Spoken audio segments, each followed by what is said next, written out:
Uh, Thank you, ladies, for joining in. Thank you, Jill, especially for coming in from GBNI. Thank I you for can inviting see me. that there are teachers from my school in Dharavi also here, very keen to understand what this program is about. Today is World Optometry Day, and we have Lakshmi here, who's the head of the association, who will be speaking to us on myopia and its importance and the program that we plan to have during the year of 2021. On to you, Lakshmi, if you can take over from here. Yeah. Yes. My name is Lakshmi Shinde. Hello to everybody. And thanks to Ladies Circle and Tangent India for putting this together. I'm the CEO of Optometric Council of India, which is the self-regulatory body for optometry profession as far as India is concerned. Today's talk is going to be on myopia. I'd just like to thank my colleagues who've, together we've kind of put this presentation together so that normal public can understand. So when you look at this picture, the first thing that kind of struck me at least was that out of four kids, 2 people are wearing glasses. And on the one to the right, they're small kids who are constantly viewing screens, screens of some form or the other, either it's the mobile or iPads and so on. So where are we heading in this direction? So if you compare yourselves in your younger ages, hardly anybody was wearing glasses in those days. But now when you see there are more and more kids tending to wear glasses, and that's the issue that we're just going to deal with today. So to address a basic question, why is eye so important? Well, 80% of the information that we receive is through the eye in terms of what we learn. And it's also the window to the brain. And it also gives us information about various systemic illnesses. If we have diabetes or hypertension, all that shows in the eye. And it's one of the sense organs. I won't go into all these scientific details. This is basically just a cross-section of the eye for people to understand. And the common eye problems are myopia, where we wear minus power spectacle lenses, and it's more of nearsightedness. Hyperopia, where we wear plus lenses and people can see far but can't see near well. Squint or cross eyes. Red eyes can be because of many reasons. Another condition is ptosis, where the lids droop and we have to do corrective surgery. Computer vision syndrome, when you're constantly exposed to screens, and computer vision syndrome also leads to dry eyes because you're constantly exposed to screens. And there are other problems that are, that lead to dry eye as well. So these are some of the common things that you have, apart from, of course, the cataract and glaucoma, which we already kind of hear about in general. So in myopia, what happens is you're not able to see for distance. And when you wear your spectacles, things very far become clear. So that's in very simple terms what myopia is. And scientifically, basically, normal rays come to focus in the retina, whereas in a myopic eye, they come in front of the retina, and that's why you're not able to see far off objects. So that's the condition. Now, why are we so bothered about this thing, and why is there so much talk about it? When you look at what WHO has predicted from 2000 to 2050, just in a matter of few years, you can see that the amount of myopia is kind of increasing. The light blue bars are just normal myopia, like up to maybe 5 or 6 power, whereas the dark blue ones are high myopia, where the people are in fact wearing glasses which are much thicker at the edges, high powers of greater than -5, -6. You can see that there's a constant increase, and that's the prediction. So WHO predicts that if the same lifestyle continues, by 2050, half the world's population will be wearing glasses. And those are all the percentages that you can see all around the world, where we are heading from 2000 to 2050.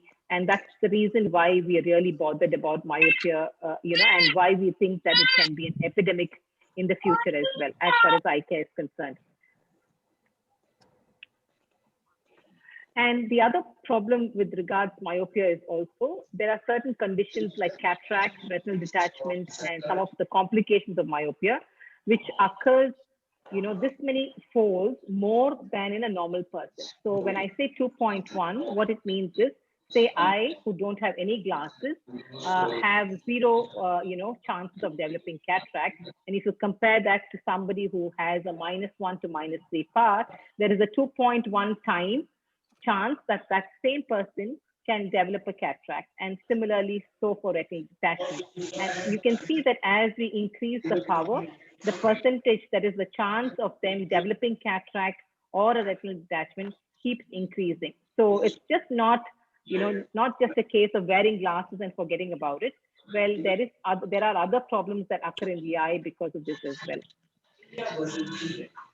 So the other consequences are, well, if you don't wear your glasses or if you don't go for an eye checkup, the power keeps increasing, which can lead to blindness over a period of time. There are more of cataract and glaucoma, as we just saw in the previous slide. And then there is a need for more and more specialists. And this basically puts an economic burden on the society as well. So all the policies have to be geared towards delaying or preventing the onset or controlling the progression of myopia. That's what the policy should be. So what's the possible cause of myopia? Basically, what we've, through all the researches that's happening worldwide, where we have the leading researchers looking at myopia, we think that it's basically change in lifestyle. And why so? Well, if you look at the past, thousands of years ago, ours was more of a hunter and hunting and gathering kind of a society, where we were exposed more to outdoors, more and more of outdoor activities. And if you look at us now, or post the Industrial Revolution, if you want to take that as a cutoff point, we are more indoors bound, more onto screens, more of indoor activity. So somewhere, in between this, something went drastically wrong.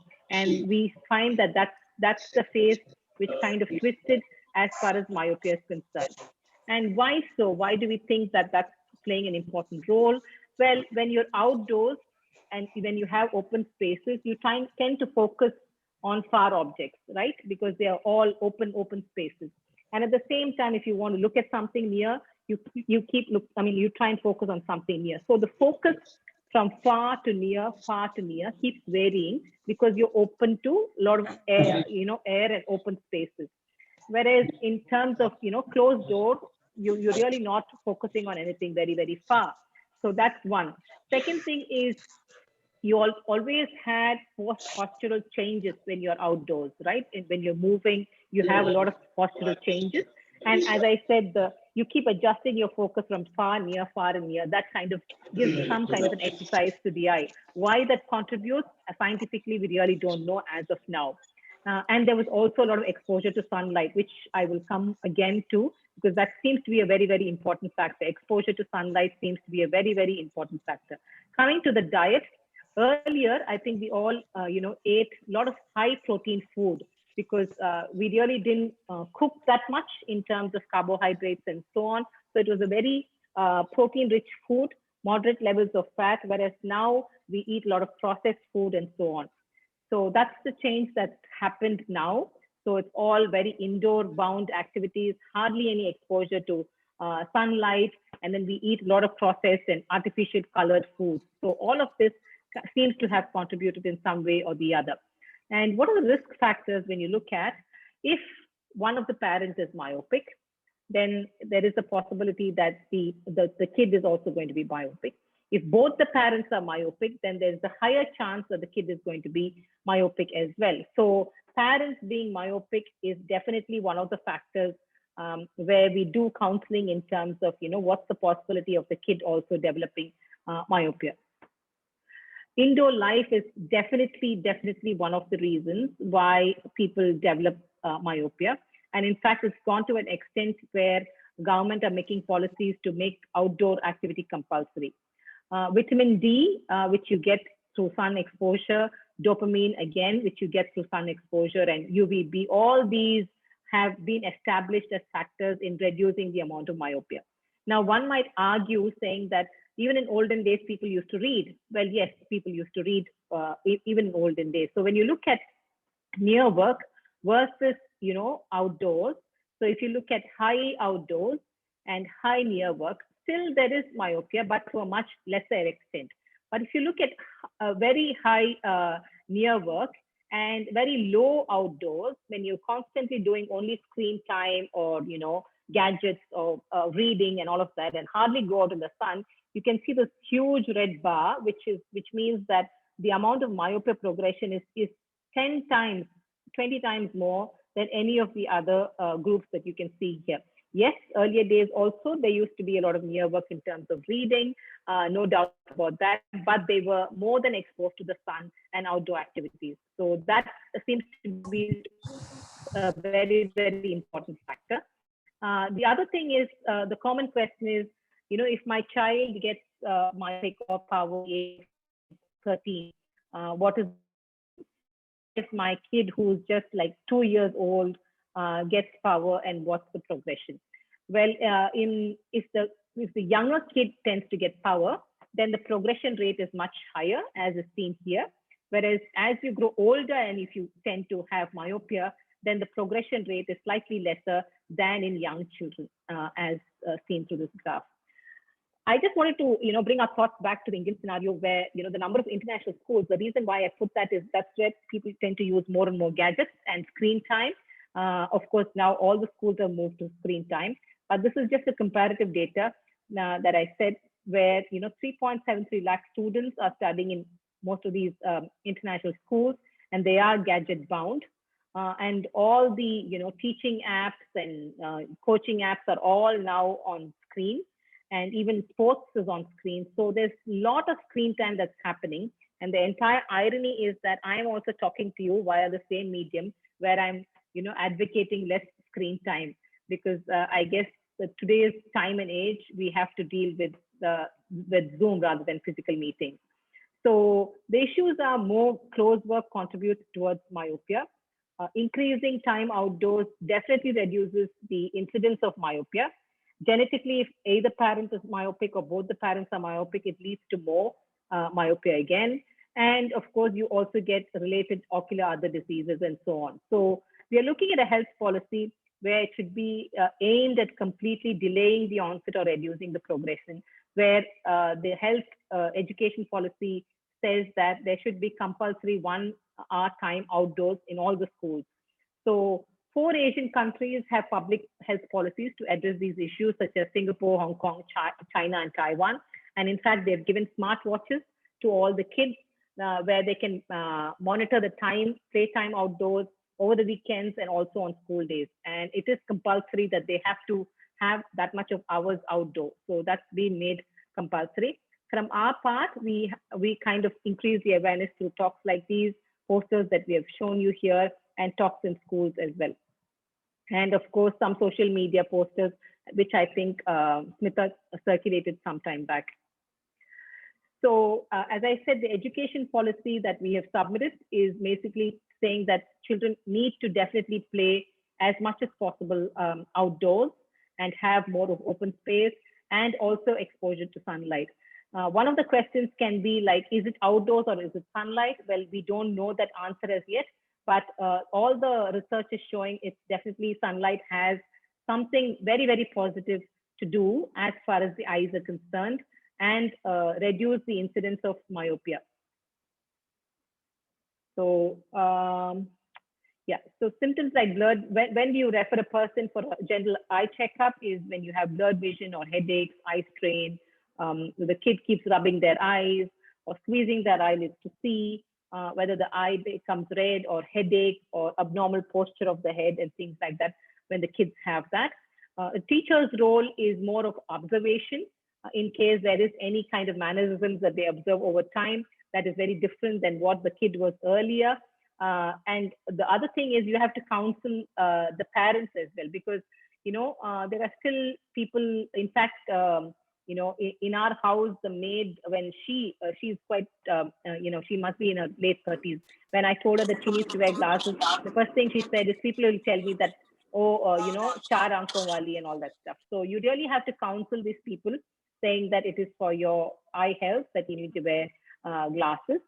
And prevention is monitoring the students' activities as well as in studies as well as during sports time as well. Eye examination usually, even if the kid is like 6 months or a year, we can still do a complete good eye examination and see whether the kid is prone to having some kind of minus bar or not. So there is no age limit as far as the eye examination is concerned. And I would say that if the parents, either of the parents are wearing glasses, please get your kid eyes examined every year, because we really don't know when this minus bar is going to creep in. So once a year eye examination is something that we recommend. So please do take care of your eyes carefully. Thank you. So I'm open to questions now, Vijayashree. Yeah, thank you so much. Smita, would you like to take over from here? Yeah, first of all, my apologies. There's something wrong with the internet connection today here terribly. And I don't think I could introduce Lakshmi the way we had thought of. So I suppose that, did you share that document to her or no, Lakshmi? No. Did we have it? No. So though she has presented it, so should I just tell you who's just spoken to you? Because she's somebody who has a lot of, she's a very renowned person speaking to us on this subject. She graduated from her optometry school in 1991, which is a elite school from Chennai. And she followed that with the contact lens department. She's done extensive research in this field of contact lenses, and she's also completed her master's from South Wales, Sydney. And she's presented national and international meetings. She's published peer-reviewed journals, and she's currently the executive manager of global education with IACLE, that's International Association of Contact Lens Educators. She's also the receiver of a prestigious American Academy Award for her contribution for international optometry, and she received Optometric of the Year Award from Shankara Nethralaya in 2016. She's currently the CEO of Optometry Council of India, which is a self-regulatory body, and they are the ones who are collaborating with us with Drishyam that we have taken over this year, and they will be helping us with the various ICAMs with their resources of doctors and various. So this particular webinar that Lakshmi has put together for us is also available if you want to host it anywhere. If you want to do the same webinar which he has just done in your city, in your states, in your schools, even if you want this physically done, as the children need to be educated, it can be arranged. Of course, COVID is playing, what should I say, playing foul right now, so we may not have that much access. But nevertheless, whenever time is well, this is one webinar which can be showcased and shown physically, or even this way it can be conducted wherever needed.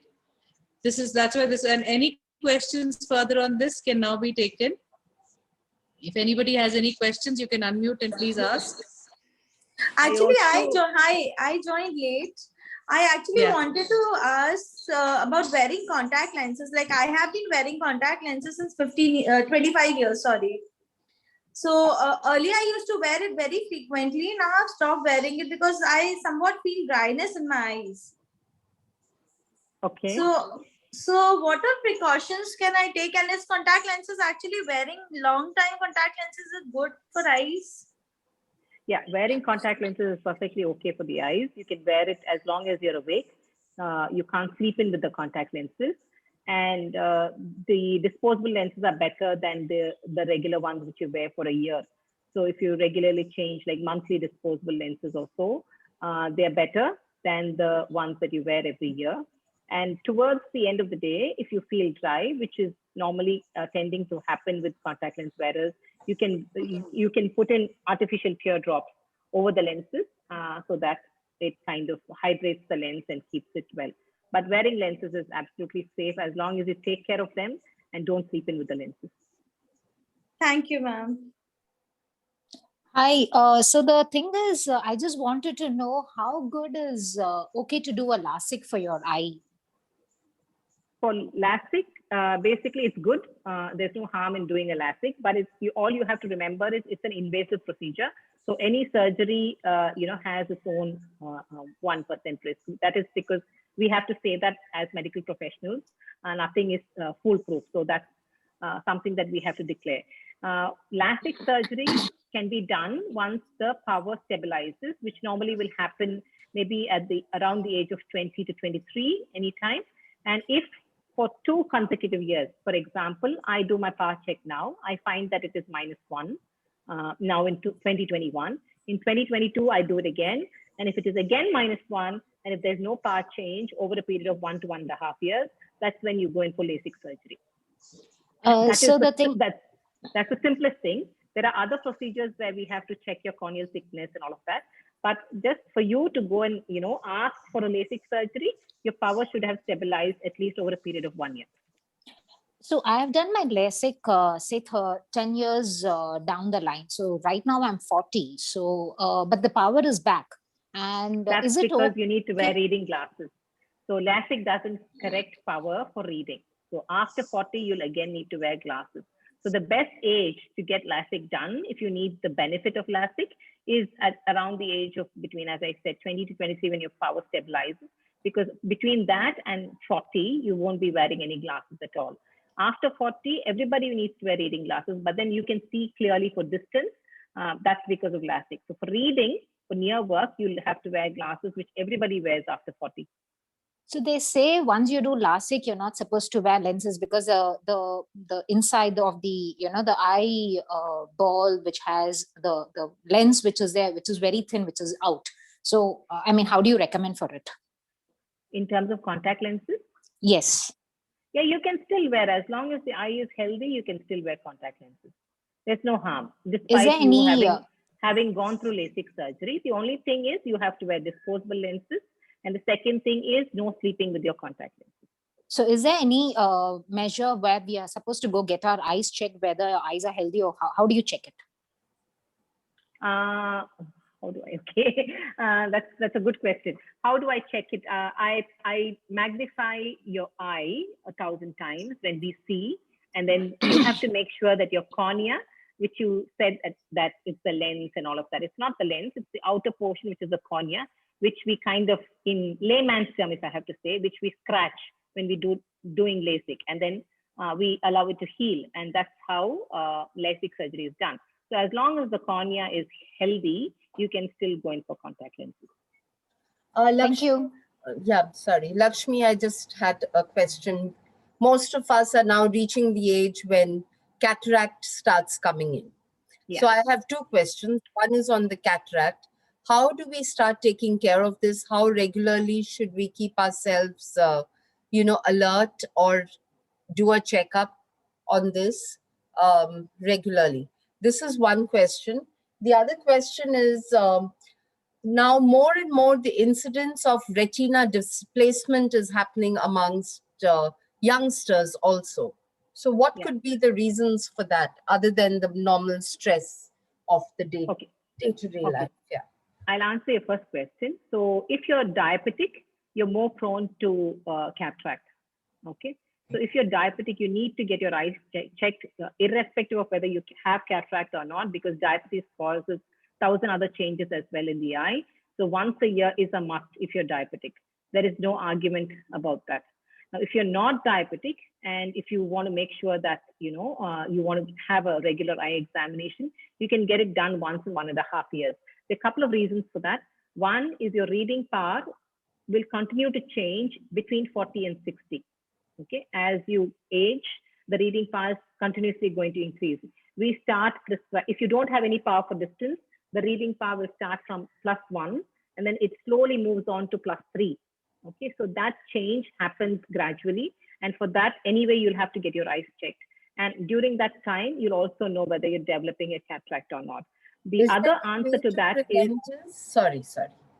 The other answer to that is, even if you have cataract, you only need to go in for surgery if when it starts affecting your normal activities, day-to-day activities. So that will vary from person to person. For a pilot, he might need to get the surgery done when the cataract is very minimal, whereas for a person who's aged and who's really leading a very senile lifestyle, for that person, he might think I need to get it done only at 60, when the cataract is quite thick enough, the lens becomes completely cataracted. So the lifestyle demands are different for different people. So you can go in for cataract surgery whenever your lifestyle demands a clear vision. So there is nothing like you have to wait for it to mature and things like that. Those were olden days. Nowadays, we do cataracts as the profession demands, and we do fit artificial lenses inside the eye. Ma'am, what about and your this? second question? 1 minute. She had a second question. It was about retinal detachment. Retinal detachment. If you saw my presentation, the is in myopia. Myopia is one of the major causes for retinal detachment. Okay, so retinal displacement or detachment, we call it as retinal detachment or retinal displacement, if you want to that. That happens because if this is the eye, in myopia, the size is larger, okay, than a normal eye. That's why you become myopic, and that's why you need minus power lenses to correct. So the higher the power, the bigger the eyeball is in terms of millimeters. It's not that it's like big. Okay, so in terms of very, very small millimeters, it's bigger. That leads to stretching of the retina, and that's one of the main reasons why the retina detaches. So in diabetics and in myopes, you have to get your retina checked once a year. Ma'am, I have a question. What about this blood pressure, which is coming up recently? I've heard many youngsters getting BP in their eyes. Hypertension basically affects the eye as well. That is because in the eye also you have blood supply, right? Like in any parts of the body, the eye also has its own blood supply. The advantage as far as the eye is concerned is you can look inside and see what is happening, unlike in other parts of the body. So that's the major advantage as far as eye is concerned. We can look and see whether the blood vessels are normal or not normal and so on. So in case of very high stress or very high fluctuation in BP, even in youngsters, it can lead to sometimes rupture of a blood vessel in the eye or something, which is treatable. It's not that it will lead to blindness and things like that. It can be treated with, sometimes we'll do it with laser, sometimes we will ask them to rest and things like that. So there are for various things, we give them treat them accordingly. Can you give me a little insight of partial blindness? It can be caused because many reasons. One is if the cataract is unoperable because of some kind of birth defect, sometimes that happens. And most of the partial blindness, especially in children, if you're seeing in children, it's either because there's been a consanguineous marriage. Consanguineous is between relatives, and the kid is affected because of some type of gene, or there's been a birth defect and so on. As far as elderly are concerned, it can be either because of diabetic changes or hypertensive changes or night blindness that we call, right, like retinitis pigmentosa and so on. So all these can lead to partial blindness. So it depends on the cause, but there are some devices called as low vision devices, like high plus power spectacles or telescopes or monitor screens, which help these people to with their day-to-day activities in terms of reading and other activities. So all these equipment together are called as low vision aids. But this can't be cured. We prescribe low vision aids in people where the condition cannot improve. Okay. In children, if it is something that is a congenital defect, if it can be corrected through surgery, it's fine. But some conditions cannot be corrected through surgery. So we'll have to treat it in a different way. Thank you. I have a question, please. Yeah. So recently, my father-in-law is having loss of sight for some minutes. So we're going for all checkups. And then I got to know another relative had the same thing, and it is related to some nerves. Like for some time, maybe half an hour, 45 minutes, once in a while, the vision goes. So it's called as temporary obscuration of vision, where they'll have blackout, okay, for a couple of seconds, and then after that things will clear up. There are many causes for temporary obscuration of vision. One of them can be the blood pressure fluctuation. It's usually related to BP and things related to BP and the nerves.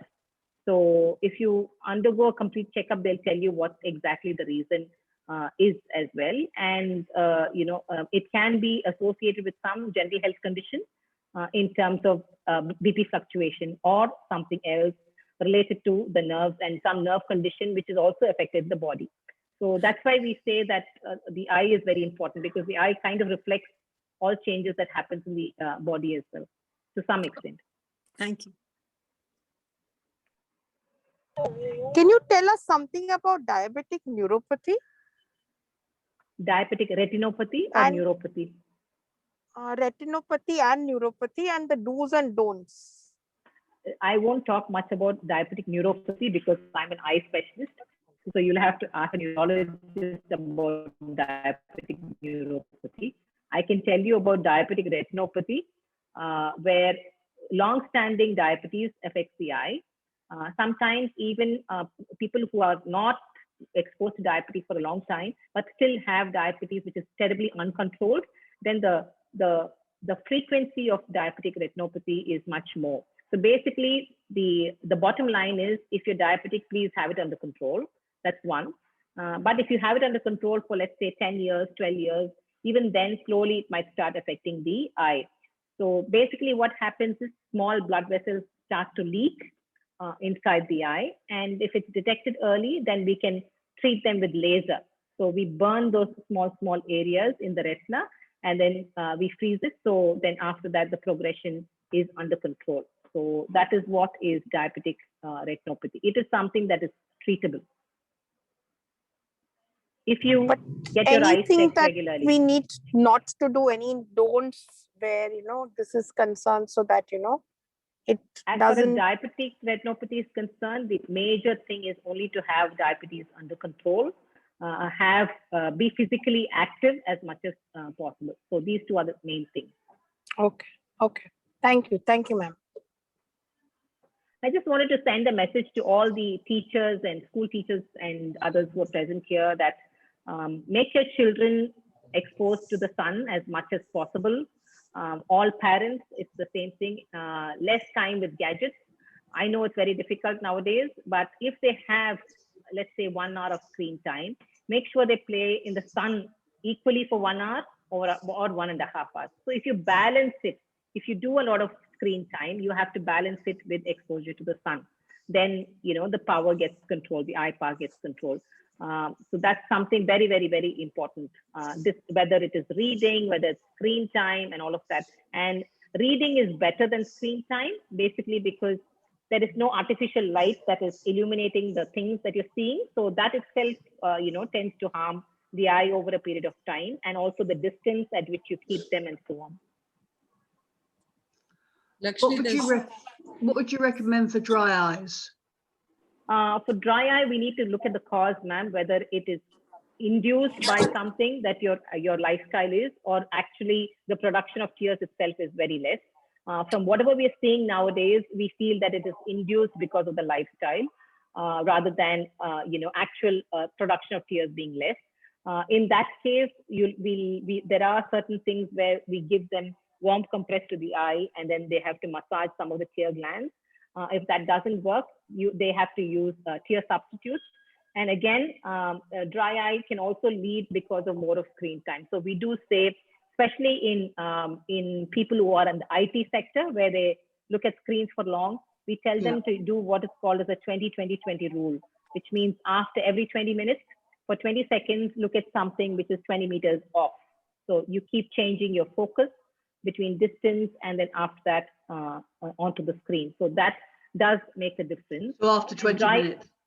Yeah, every 20 minutes. And also, if they work in air-conditioned atmosphere, because the humidity level is very, very low, that adds to the dry eye. First of all, you're looking at a screen. So any person, if you can observe any person who's reading a book or looking at a screen with concentration, their blink rate reduces. That's unconscious.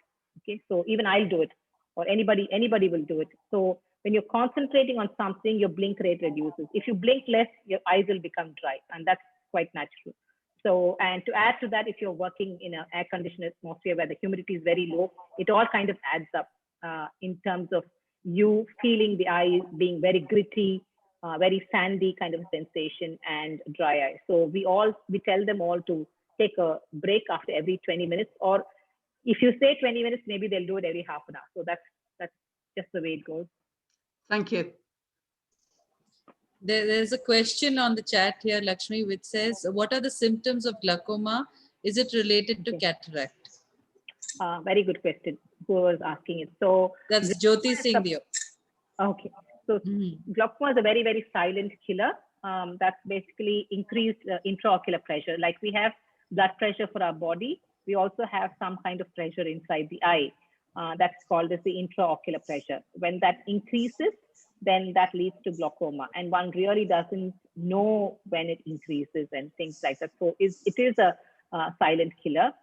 No, it's not related to cataract in general, but there are certain cases of glaucoma where we'll have to put them on steroid drops. So when you put them on steroid drops over a long period of time, those people who are under treatment for glaucoma with a steroid drop are prone to cataract, because steroid induces cataract in people if you're using it for a long period of time, like a couple of years and things like that. So the treatment for glaucoma to an extent can lead to cataract if there are on steroids or any other certain kind of glaucoma medication. I hope that answers your question. Yes, I think that should be. So do we have any other questions? Okay, I think you've quite well answered everybody, Lakshmi. So that was very, very informative. I'm sure all will agree. Thank you. Drishyam is a project which we have started. We're going to start in collaboration with Lady Circle India and Tangent India, and it's a privilege for us to have the Vice President of Lady Circle India present here with us. Can I ask her to just address all of us, Swapna? Could you just address us and share your thoughts? Thank you. Thank you, Smita.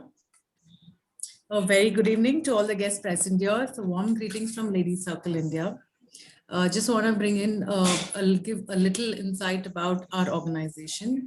So Lady Circle India is a social networking organization. We are non-political and non-sectarian, welcoming like-minded women between the age of 21 years to 40 years with a common motto of friendship and service. It provides us with an opportunity to serve the humanity and spread goodwill and fellowship beyond boundaries. So we are present in 61 cities in India and 41 countries across the world. Our long-term project is Educate to Enlighten, and this year we will be working for pediatric cancer too. We will be taking care of the treatments, nutrition, and wishes for the kids. If we have taken on planting 10,000 trees minimum this year and leave a permanent mark of LC India on our earth, we are a zero overhead organization, and every rupee raised is used for the upliftment of the society. In the last 22 years, we have made 2,152 toilet blocks and 5,736 classrooms, impacted 6.3 million lives.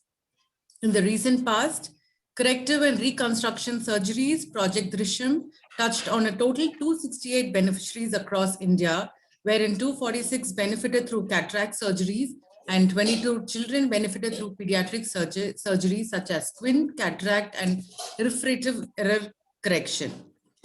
Infrastructure and rehabilitation, we've done almost 15 audio libraries for the visually impaired, have been set up across the country, and 4 classrooms built for visually challenged children, audio speech converters, braille tambolas, car rally for the visually challenged, state level oratory competition for college going visually impaired students with National Federation of the Blind. These are the few initiatives which were taken under the Drishyam to be the light in the dark world. We also, in the pandemic times, Project Drishyam, as an effective service provider, launched a special program along with National Federation of Blind to reach out to the blind by supplying basic daily needs such as groceries and toiletries. These are the few impacts we have done through the initiative Project Drishyam Pan India. On behalf of Lady Circle India, we are fortunate to be collaborated alongside with Tangent India. As mentioned in Bhagavad Gita, no one who does good work will never come to a bad end, either here or in the world to come. We at LC India try to bring about as many smiles as we can. Thank you so much for giving this opportunity. And this has been absolutely a very productive and very informative session for us. And it is, thank you, ma'am, for giving this opportunity to Lady Circle India as well. Thank you, Smita. Call me Lakshmi. I think I'll be more comfortable than ma'am. Okay. Thank you so much, Swapna. Thank you. It was really nice to get updated with what Lady Circle is doing, and always it's been a pride to be. We're all members from there, so it's always a matter of pride for us. And Tangent is just it's like the sister organization for us. And having said that, we have our president now, Jayashree, I would request you to also address and share your thoughts today. Thank you so much, Swapna. Thank you, Smita. Thank you, Swapna. Thank you, Swapna, for joining this call along with your colleagues from Lady Circle, because that is where we've all come from, and our hearts swells with pride when we hear the kind of work y'all are doing in Lady Circle. Yes, y'all have gone to the next orbit of growth, and we are all here every time to support you all in all your endeavors, and look forward to working with you all continuously in this kind of right through the pandemic, right through the good times, bad times. We are all here because you are our parent, though much younger to us, but we are still learning a lot from all of you out there. Thank you so much, Swapna. Vision is a sense that we all need to have. It's one of our sensory organs. And if we can catch that at a young age and start making repairs and start maintaining that, I think it gives us a life that, is very fruitful. Even when I go for an interview today, or if I'm sitting across somebody in a panel discussion, my glasses that I wear do create an issue. Okay, and there is always that kind of impression that I'm sure if there's Smita sitting with me, people will automatically speak to Smita because her smile will not be hidden with her glasses. And Lakshmi, you are being the head of such an association. We always envy you all. And there are always issues with us wearing glasses. We always, wonder why did we not take care of it at an early age?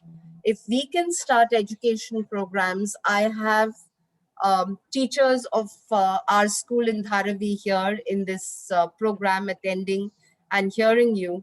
And this is something they are going to carry back to their students as to what they need to adopt, live better lives, because yes, a better vision gives us a better future, a vision in any which ways and all ways.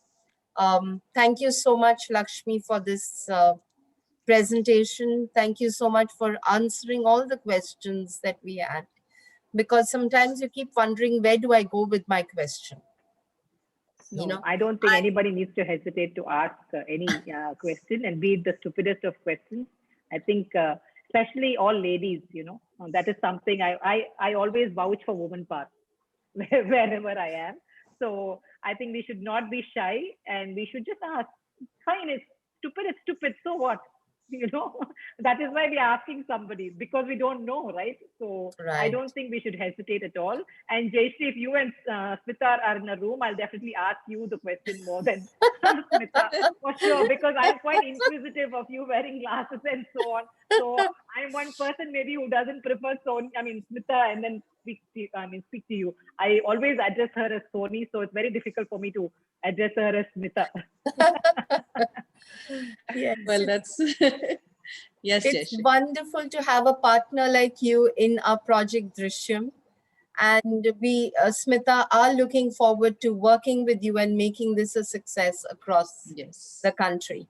We are all here. And I think it's a big privilege for us as well, because see, at the end of the day, we are eye care professionals. Yes, we have to earn our bread and butter, all that is fine, but I think the passion to deliver eye care services to the needy is something that gives you the most satisfaction at the end of the day as a professional.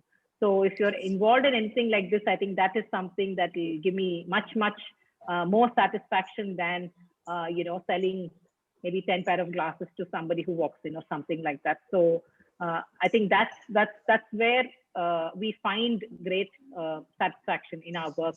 So it's wonderful to partner. And yes, COVID is a dampener, but I think together we can overcome all of that and make the project a success. Sure. Smita, if you can tell us all about the project Drishyam, then we'll know, Yes, yes. So basically, the Drishyam. Yeah, sorry.